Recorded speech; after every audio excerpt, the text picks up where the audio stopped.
तो प्रिय छात्रों, रात के आपके 9 बज चुके हैं और 9 बजे आपका यहाँ पे असली पेपर आपका बदल चुका है। जी हाँ छात्रों, ये क्वेश्चन पेपर कल के पेपर में आपको डायरेक्टली देखने को मिलेगा। देखिए, ये आपका 519 सेट आपका सी का पेपर है।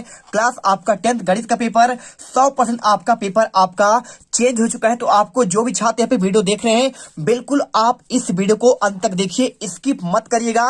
यदि आपने यहाँ पे स्किप किया तो आप यहाँ पे कल 75 में से जो आपको 75 नंबर लाने वाले हैं, आप नहीं ले पाओगे। आप एक एक क्वेश्चन फटाफट रख लो।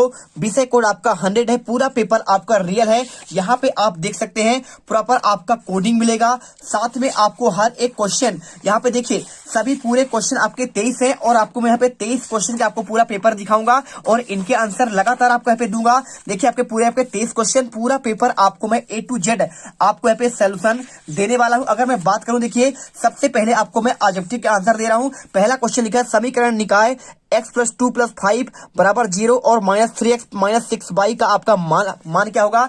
अद्वितीय हल होगा, कोई हल नहीं होगा, अनंता अनेक हल होंगे या फिर आपके 2 हल होंगे। देखिए सिंपल सा पढ़ लीजिए, 70 नंबर से कम बिल्कुल आपके आएंगे ही नहीं, इसकी मैं गारंटी लेता हूं। तो देखिए आपको आंसर यहाँ पे जब इसको मान रखेंगे ना, A1/A2 बराबर B1/B2 बराबर C1/C2, तो कोई भी आपका मान इक्वल नहीं होगा। इससे आपको यहाँ पे आंसर कर देना है, कोई हल नहीं होगा। ठीक है, ब नंबर करेक्ट आंसर होगा। इसके बाद यदि द्विघात समीकरण x² + bx + c में आपके शून्यक अल्फा और बीटा हो, तो अल्फा प्लस बीटा का मान क्या होगा? देखिए बहुत सिंपल आंसर है, अल्फा और बीटा मतलब इसका मान क्या होता है? आप जानते होंगे कि आपका जो अल्फा और बीटा का मान होता है, यहाँ पे आपका देखिए अल्फा और एक आपका होता है प्लस और एक आपका होता है इसका -b/a होता है, और अल्फा मल्टीप्लाई बीटा का मान यहाँ पे आपका होता है, देखिए यहाँ पे c/a आपका a होता है। अब देखिए पूछा क्या है, पूछा है इसमें अल्फा प्लस बीटा का मान, तो यानी आपका -b/a आपका a होगा। राइट आंसर a नंबर होगा। इसके बाद किसी एपी में, ठीक है, यानी समांतर श्रेणी की बात कर रहा है, d बराबर -4 है, n बराबर 7 है और an बराबर ये है, तो आपका a का मान क्या होगा? ये भी क्वेश्चन बहुत सिंपल है। देखिए अब आप समांतर श्रेणी का आप एक सूत्र जानते होंगे। समांतर श्रेणी का सूत्र आपका होता है an बराबर a + n - 1 और यहाँ पे d। ठीक है, अब देखिए an का मान तो आपका यहाँ पे दिया हुआ है, an का मान आपका इसमें 4 दिया है, और इसके बाद देखिए यहाँ पे a का मान आपको निकालना है, n का मान आपका यहाँ पे 7 दिया है, देखिए, और 1 आपको कर देना, d का मान दिया है आपको यहाँ पे -4। अब इसे हल कर दीजिए। देखिए यहाँ पे आपका 6 हो जाएगा और आपका ये a - 4 बराबर आपका यहाँ पे क्या है? आपका 4 है। अब अगर मैं आगे आंसर की बात करूं तो आपका यहाँ पे देखिए क्या होगा, यहाँ पे आपका हो जाएगा, देखिए यहाँ पे अगर आप मान निकालेंगे तो यहाँ पे आपका देखिए यहाँ पे क्या हो जाएगा, 6 को आपका होगा 24। ठीक है, तो आपका यहाँ पे जो a प्लस है, a प्लस आपका यहाँ पे -24 होगा। अब a का मान जब आप निकालेंगे तो देखिए उधर पक्षांतर होगा, यानी 24 प्लस में हो जाएगा और +4 आपका हो जाएगा 28। सिंपल सी बात है, तो a का मान आपका 28 निकल कर आएगा। राइट आंसर आपको डी नंबर लगाना है। और बिंदु 4 में देखिए 0,6 और आपका 0,2 के बीच की दूरी पूछा है, तो बीच की दूरी देखिए आपका जो यहाँ पे सेट आपका बी था, यहाँ पे आपका सेम क्वेश्चन आपका इसमें भी आया हुआ था। देखिए यहाँ पे आपका बीच की दूरी पूछी गई थी, तो आपका बीच का दूरी आपका सेम आपका प्रोसेस रहेगा। और अगर मैं इसके आंसर की बात करूं तो इसमें आंसर आपको देखिए ना तो 6 होगा, ना तो आपका यहाँ पे 2 होगा, ना तो आपका 4 होगा। सिंपल सी बात है, इसमें आप जब करेंगे तो यहाँ पे आपका 8 निकलकर आंसर आ जाएगा। राइट आंसर आपको यहाँ पे 8 करेंगे, 8 × 64 आएगा। ठीक है, तो आप यहाँ पे आंसर कर लेंगे और इसके बाद आपका 64 का आपका 8 होगा। और इसके बाद एक क्वेश्चन देखिए, आपका नेक्स्ट क्वेश्चन आपका यहाँ पे दिया हुआ है, पेड़ की छाया, क्या पूछा है? पेड़ की छाया उसकी ऊंचाई के बराबर हो तो सूर्य का उन्नयन कोण क्या होगा? अब देखिए 30 डिग्री लिखा है, 60 डिग्री, 90 डिग्री और आपका यहाँ पे 45 डिग्री।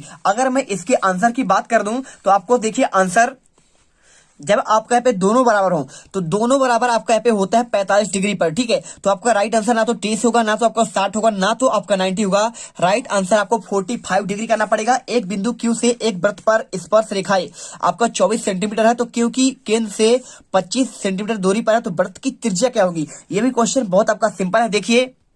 देखिए अगर आप इस क्वेश्चन को हल करना चाहते हैं तो यहाँ पे आप इस प्रकार से पूरा क्वेश्चन हल कर सकते हैं। आपका लास्ट में 49 आएगा और 49 आपका 7 का होता है, तो आपका ओपी का मान आपका यहाँ पे 7 सेंटीमीटर आपका आंसर निकल कर आ जाएगा। इसके बाद क्वेश्चन देखिए, यहाँ पे आपके इंग्लिश मीडियम वाले छात्रों के लिए आपके सभी क्वेश्चन यहाँ पे आप देख सकते हो, पूरे आंसर आप यहाँ पे कर लीजिए। और इसके बाद आपको क्वेश्चन देखिए, यहाँ पे आपका आता है क्वेश्चन नंबर आपका 3। ठीक है, तो क्वेश्चन 3 में देखिए आपको यहाँ पे रिक्त स्थान वाले क्वेश्चन करना है। यदि px का एक द्विघात बहुपद है तो px आपका 0 का डैश डैश क्या कहते हैं आपको बताना पड़ेगा। तो अगर मैं इसके आंसर की बात करूं, देखिए आपको यहाँ पे आंसर कर देना है। आपको देखिए px आपका एक द्विघात बहुपद है तो px आपका 0 को आपका भाई वर्ग समीकरण कहलाता है। तो आंसर आपको भाई वर्ग समीकरण आपको आंसर कर देना है। और इसके बाद क्वेश्चन देखिए, एक समांतर श्रेणी में प्रथम पद आपका a है तथा आपका सर्वांतर d हो तो उसका आपका nवां पद डैश डैश होगा। आप जानते हैं क्या होता है आपका nवां पद, वो आपका होता है आपका ये होता है, देखिए a1 बराबर आपका a प्लस n माइनस 1 और बाहर आपका कोष्टक में आपका डी होता है। ये आपका सूत्र होता है।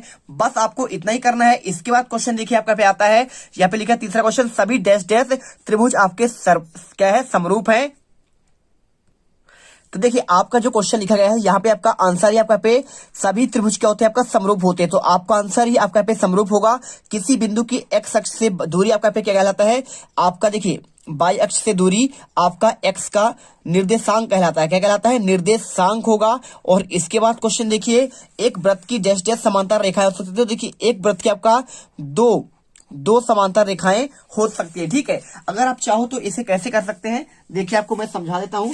अगर आप इस क्वेश्चन को करना चाहें तो आप यहाँ पे सिंपल सा देखिए, आपका एक वृत्त है और इसे पूछ रहा है कि समांतर कितने आपका हो सकते हैं। देखिए एक आपका ये होगा और एक आपका ये होगा, मतलब आपका या तो जाएगा आपका ऐसे और या तो आपका ऐसे, तो आपका दो ही होगा। तो आपको आंसर यहाँ पे दो समांतर रेखाएं हो सकती है। और कोण थीटा वाले त्रिज्यखंड के क्षेत्रफल का सूत्र क्या होगा, तो थीटा बराबर आपका क्या होगा, देखिए तो आपने सुना होगा, आप जानते भी होंगे यहाँ पे क्या होता है आपका क्षेत्रफल होता है थीटा बटे आपका 360 डिग्री और 360 डिग्री मल्टीप्लाई आपका होता है आपका यहाँ पे पाई आर स्क्वायर। आपका ये आपका सूत्र हो जाएगा त्रिज्यखंड का आपका क्षेत्रफल का सूत्र। ठीक है, तो आप यहाँ पे आंसर करिए। इसके बाद आपका इंग्लिश वाले छात्रों के लिए